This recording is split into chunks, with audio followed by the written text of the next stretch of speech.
Phil, HW Wilson 2013, how's business? Not as good as it could be. We had a slow end to 2012 and we've had to let some guys go, unfortunately, but as it's come through into January, we've luckily picked up some contracts with the NHS, and we've also got a new client in the South Essex mine establishment, so we're refurbishing a new resource centre in Southend. So we're starting to pick up some work in that sense and recouping some of the guys that we had to lay off in December, and we're hopeful that with the end of financial year pressures on a lot of the NHS and local authorities that tenders will start coming out and work will pick up. So not too bad. So for the uninitiated, what is your core business? Core business will be local authority and NHS work. So anything that the government pays for comes to us normally. So it's schools, PCT clinics, hospitals, with council offices, and we do a lot of work on the council housing stock, with a lot of regeneration of the old decent home scheme, where we bring council homes up into the 21st century. And you've been doing that for quite a long time. We've been on the council list now for 12 years, and in the decent home framework for the last 5. So how has the relationship or the nature of the business changed in, say, in that relationship, say, between 2001 2013? It's improved as far you obviously learn your clients, and you learn what they need and what they want, so the systems improve, but there's always this drive for economy, and the economies of scale are not always there. The local authorities can't assume that they can spend vast sums of money, so we can't always offer the discounts that we'd like.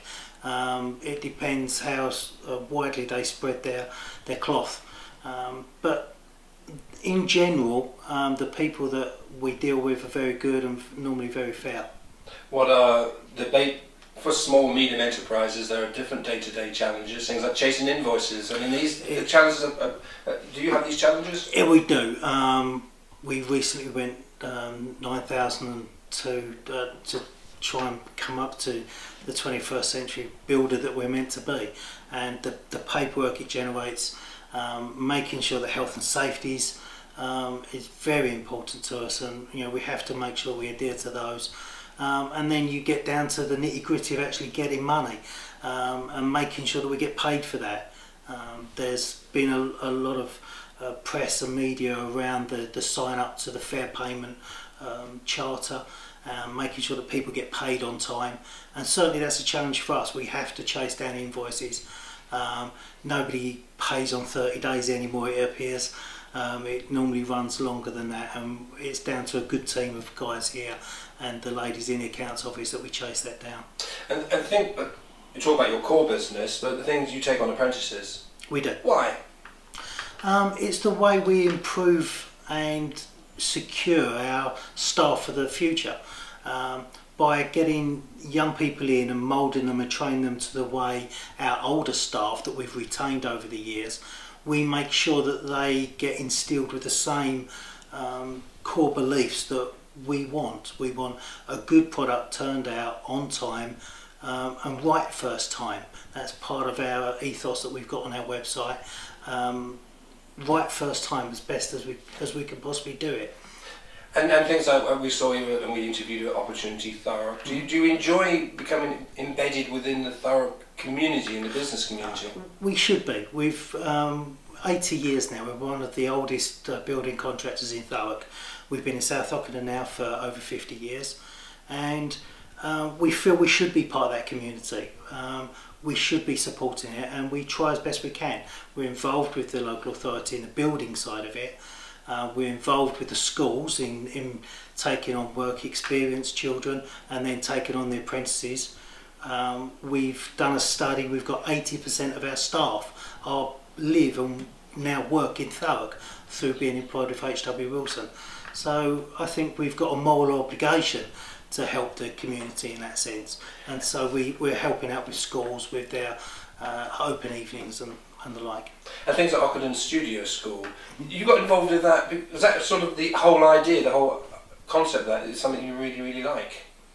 Yeah, very much so. If you know, from even away from the building industry itself, if you speak to employers when they get young children fresh from school, they're still in a school mentality.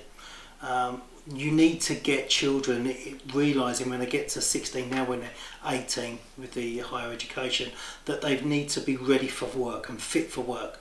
And that's exactly what the studio school does. It prepares children to be fit and ready to go into paid employment. And that means turning up on time, being prepared for a longer day than they're used to at school, being presentable, and hopefully going away with some money in their pocket at the end of each week. And that's the enjoyable part of work, but the children need to realise what they need to do to achieve that. And when you go to business conferences, etc., within the Thurrock community, or different breakfasts, what's the feel amongst other businesses as to the state of the economy and business in Thurrock in 2013? Through exactly that, the business conferences, what we have noticed is there's a very poor opinion of Thurrock from outside the area, and that's something that I think all businesses need to join together with the council and try and improve. They've already, the regeneration scheme, have picked on certain areas within Thurrock, the Purfleet, the Gracetown Centre, Coronham Centre, and we realise that they need to be worked on. But other than that, I think with the youth of Thurrock, a lot of businesses are pessimistic about them, and I don't think there's a need to be. I think with Opportunities Thurrock, it just proved how forward-thinking they can be, and they are looking towards their careers and their future. And if we grab them early enough and mould them the way we've tried to do with our apprentices, Graham Ferrant's already mentioned that the leaders of the Thurrock businesses should come from within Thurrock. Why invest all this money in a new DP World and new lakeside venture and then see the managers of those areas come from out of the area? They should be from within. So would you say 2013 should be a positive year for H.W. Wilson? It's going to be a very hard year. There's no doubt about the way the economy is at the moment. We've felt the bite in the last couple of years.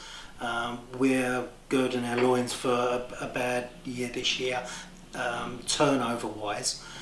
There's no reason why it shouldn't be a good and positive year for making a foothold on the future, for building this now. We're at our low ebb, as everyone is across the country, and what we put in place now builds the foundations for H.W. Wilson of the future.